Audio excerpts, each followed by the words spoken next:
Hello बच्चों, कैसे हैं आप लोग। आशा करती हूँ कि आप अपने घरों में सुरक्षित होंगे। आज हम बायोलॉजी प्रैक्टिकल के अंतर्गत स्पॉटिंग के बारे में चर्चा करेंगे कि स्पॉटिंग क्या होता है।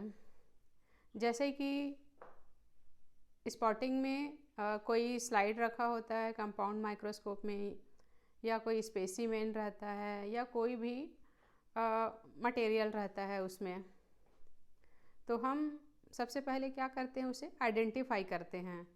जैसे एक एग्जांपल से समझते हैं हम कि जैसे कि आप स्क्रीन पे देख पा रहे हैं कि कंपाउंड माइक्रोस्कोप में कौन सा स्लाइड रखा हुआ है, पैरामीशियम की स्लाइड रखा हुआ है ना। तो जैसे ही हम उसे आइडेंटिफाई कर लेते हैं कि ये पैरामीशियम है, तब हम क्या करते हैं, उसका डायग्राम जो है अपने प्रैक्टिकल नोटबुक में या एग्ज़ाम के समय अपने आंसर शीट में हम उसको लिखते हैं, मतलब डायग्राम बनाते हैं। उसके बाद हम क्या करते हैं, उसके कम से कम 3 प्रमुख लक्षण जो हैं वो हम लिखते हैं। जैसे कि पैरामीशियम का जो इमेज है या चित्र है वो कैसे दिखाई दे रहा है आपको यहाँ पे, कि जैसे कि जानते ही हैं कि पैरामीशियम क्या है, स्लीपर एनिमल है ना। और क्या है, एक कोश की सूक्ष्मदर्शी जीव होते हैं ये, है ना। तो जैसे देख रहे हैं आप स्क्रीन पे कि कैसे उसके संपूर्ण बॉडी पे क्या पाया जा रहा है, सिलिया पाया जा रहा है। और उसके सिलिया के ठीक नीचे कौन सा आवरण होता है, तो वो होता है पेलिकल का, है ना। पेलिकल के अंदर ही सारे उसके जो कोशिकांग हैं वो उपस्थित होते हैं। तो कौन कौन से कोशिकांग उपस्थित होते हैं पैरामीशियम में। अब जैसे कि देख रहे हैं आप कि सबसे बाहर की ओर पूरे शरीर में क्या पाया जाता है, सिलिया पाया जाता है, जो कि उसके प्रचलन अंग होते हैं। और इसमें 2 प्रकार के न्यूक्लियस पाए जाते हैं, केंद्रक पाए जाते हैं। कौन कौन सा, एक बड़ा जो केंद्रक होता है उसको गुरु केंद्रक कहते हैं, और इंग्लिश में कहते हैं मैक्रोन्यूक्लियस। और जो छोटा केंद्रक होता है उसे क्या कहते हैं, लघु केंद्रक, और इंग्लिश में क्या कहते हैं, उसे माइक्रोन्यूक्लियस कहते हैं। और क्या पाया जाता है इसमें, जो एंटीरियर एंड है वहाँ पे एक कंट्रेक्टाइल वैक्यूल पाया जाता है, संकुचनशील रसधानी जिसको कहते हैं। और नीचे की ओर भी पोस्टीरियर एंड में कंट्रेक्टाइल वैक्यूल पाया जाता है ना।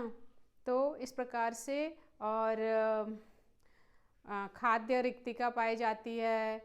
और क्या पाया जाता है, पेलिकल के ठीक नीचे जो कोशिका द्रव्य होता है उसे क्या कहते हैं हम, एक्टोप्लाज्म कहते हैं।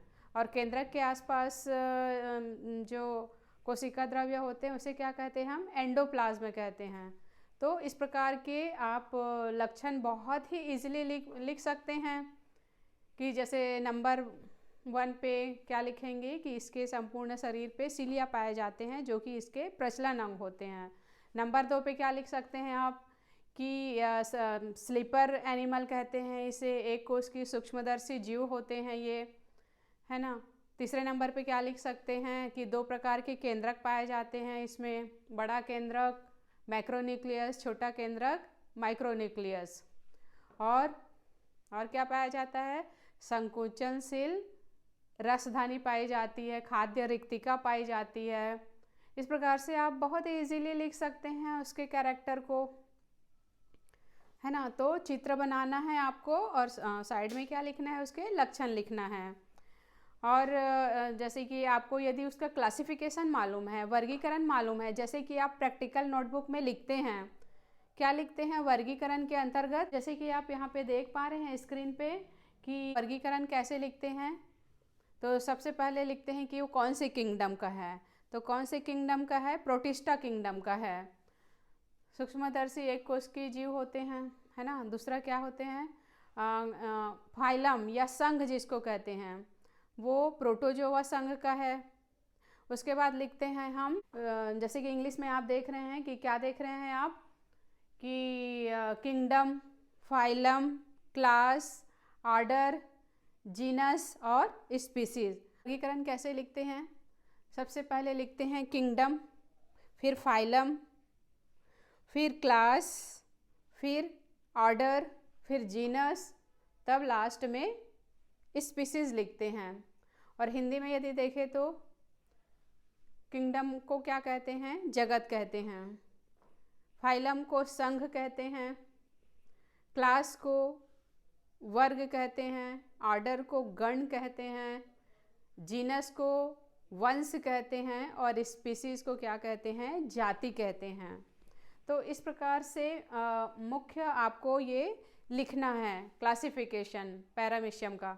तो जैसे कि पैरामीशियम का क्लासिफिकेशन क्या लिखा हुआ है कि कौन से किंगडम का है, तो प्रोटिस्टा किंगडम का है, क्योंकि एक कोष की सूक्ष्मदर्शी जीव होते हैं ये। दूसरा फाइलम कौन सा है? ये प्रोटोजोआ। उसके बाद क्लास कौन सा है? सिलिएटा, क्योंकि संपूर्ण शरीर में क्या पाए जाते हैं? इसके सिलिया पाए जाते हैं। तो वर्ग कौन सा हो गया? क्लास कौन सा हो गया? सिलिएटा हो गया। ऑर्डर हाइमेनोस्टोमेटिडा। जीनस जो है पैरामीशियम। और स्पीसीज कौन सा हो गया इसका? कॉर्डेटम। इस प्रकार से हम यहाँ पे पैरामीशियम का क्लासिफिकेशन या वर्गीकरण देख रहे हैं, जो कि बहुत ही इजी है लिखना। तो आप बहुत ही अच्छे से तैयारी के साथ आप प्रैक्टिकल जब होगा एग्ज़ाम, तो आप बहुत ही अच्छे से उसको ड्राइंग बना सकते हैं उसका। और तीन या चार लक्षण जो हैं बहुत ही इजीली आप लिख सकते हैं। इस प्रकार बच्चों, मुझे पूरा विश्वास है कि आप स्पॉटिंग जो है बहुत ही अच्छे से समझ गए होंगे कि कैसे लिखना है उसको। स्पॉटिंग में जो भी स्पॉट नंबर में स्लाइड या स्पेसिमेन दिया रहता है, तो उसके बारे में सबसे पहले हम आइडेंटिफाई करते हैं उसको, इसकी पहचान करते हैं कि वो क्या है करके। उसके बाद हम क्या करते हैं? हम चित्र बनाते हैं और उसके 3 या 4 महत्वपूर्ण लक्षणों को हम लिखते हैं। और इस प्रकार से हम बहुत ही अच्छा नंबर जो है स्कोर कर सकते हैं। तो बच्चों, मुझे पूरा विश्वास है कि आप स्पॉटिंग को बहुत ही अच्छी तरह से समझ गए होंगे। और जब भी आपका प्रैक्टिकल एग्ज़ाम होगा, तो आप बहुत ही अच्छे से उसको लिख पाएंगे। तो बच्चों, स्पॉटिंग को आप बहुत अच्छे से समझ गए होंगे कैसे लिखना है करके, है ना। तब नेक्स्ट वीडियो में अगले टॉपिक की चर्चा करेंगे। तब तक के लिए आप अपने घरों में नियमित अध्ययन करें, स्वस्थ रहें, सुरक्षित रहें। Thanks for watching.